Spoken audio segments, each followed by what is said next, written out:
Ini adalah materi perkuliahan mitigasi bencana dan adaptasi perubahan iklim dari program studi perencanaan wilayah dan kota Universitas Islam Bandung dengan materi identifikasi jenis-jenis bencana. Halo semuanya, sebagai calon perencana wilayah, atau mungkin Anda sekedar individu yang peduli banget sama lingkungan tempat tinggal Anda, mengenali ancaman di sekitar kita ini adalah langkah absolut pertama menuju keselamatan. Jadi, yuk kita mulai pembahasannya. Biar gampang, mari kita lihat peta perjalanan materi kita hari ini. Kita bakal ngebahas 6 poin utama. Pertama, pengantar konsep bencana. Terus kedua, kenapa sih identifikasi itu penting? Ketiga, 4 klasifikasi utama bencana. Keempat, kita bahas spesifik soal bahaya geologi dan non-alam. Kelima, bahaya hidrometeorologi. Dan pastinya ditutup dengan ringkasan. Oke, kita langsung masuk ke bagian pertama, yaitu pengantar konsep bencana. Sebelum kita jauh-jauh menyusun strategi mitigasi atau mendesain kota yang aman, kita tuh harus nyamain frekuensi dulu. Apa sih sebenarnya yang kita maksud dengan bencana? Nah, menurut Undang-Undang Nomor 24 Tahun 2007, bencana itu ternyata bukanlah sekedar cuaca buruk atau pas tanah lagi bergetar aja.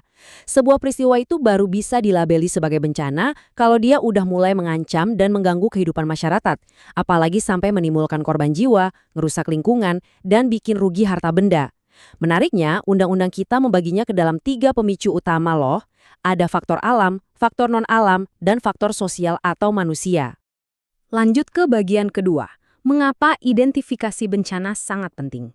Anda mungkin bertanya-tanya, kenapa sih kita perlu repot-repot mengkategorikan kejadian-kejadian destruktif ini? Kenapa nggak langsung aja kita bangun tembok yang tinggi buat semuanya? Jadi gini poin krusialnya, kita kan nggak mungkin bisa ngobatin penyakit kalau kita nggak tahu diagnosisnya apa kan?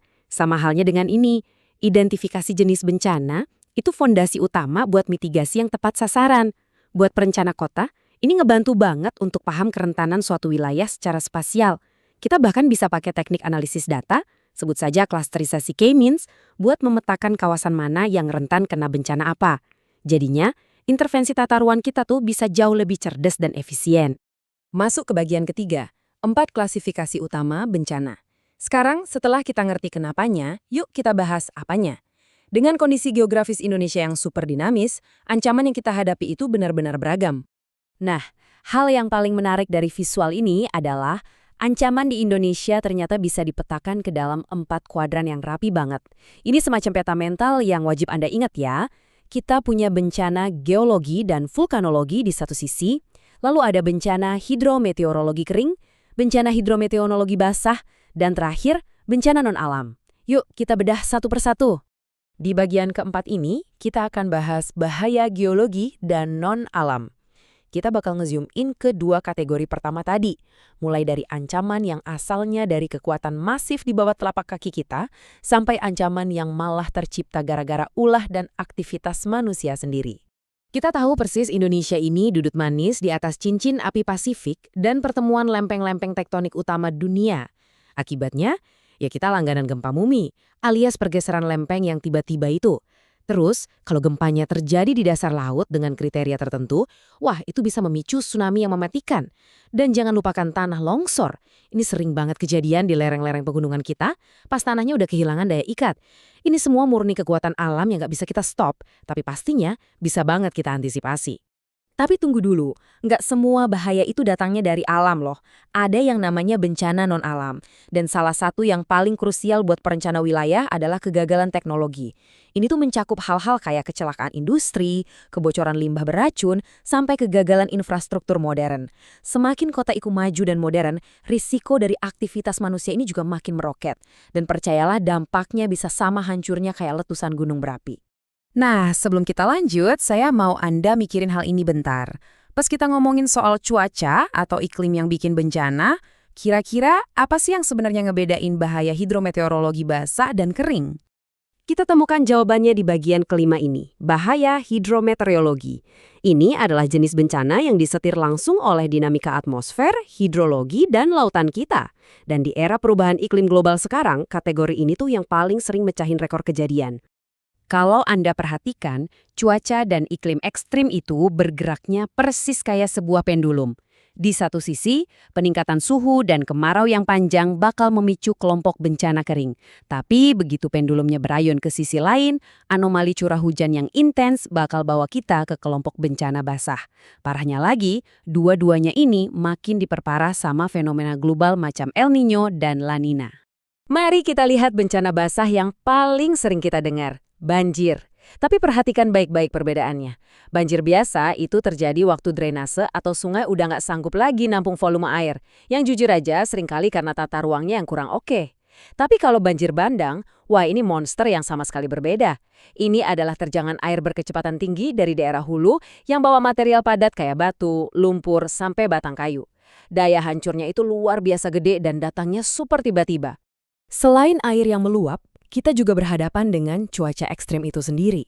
Pikirkan angin puting beliung atau hujan badai yang bisa ngobrak-ngabrik infrastruktur. Khusus buat wilayah pesisir, ancamannya nambah lagi nih.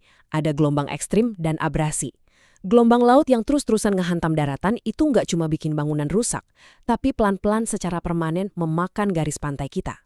Di ujung pendulum satunya, kita punya hidrometeorologi kering. Kekeringan itu bukan cuma berarti lagi nggak turun hujan aja ya. Ini adalah defisit curah hujan berkepanjangan yang rusak sistem hidrologi dan bikin mati sektor pertanian. Nah, kondisi kering kerontang ini ibarat bensin, alias bahan bakar sempurna untuk karhutla, kebakaran hutan dan lahan. Mirisnya, mayoritas karhutla ini berawal dari aktivitas pembukaan lahan oleh manusia yang ujung-ujungnya malah jadi nggak terkendali. Gak terasa kita udah sampai di bagian ke-6, ringkasan dan kesimpulan. Kita udah ngebahas banyak banget informasi teknis hari ini, jadi mari kita satukan semua kepingan puzzle ini biar Anda punya satu gambaran utuh yang solid banget. Tolong ingat poin-poin ini ya. Menurut hukum, sebuah fenomena alam itu baru dibilang bencana kalau dia udah menghantam dan mengganggu kehidupan kita. Kita mengkategorikannya ke dalam 4 kuadran besar, geologi, non-alam, hidrometeorologi basah, dan kering, karena tiap jenisnya itu butuh penanganan teknis dan tata ruang yang beda-beda.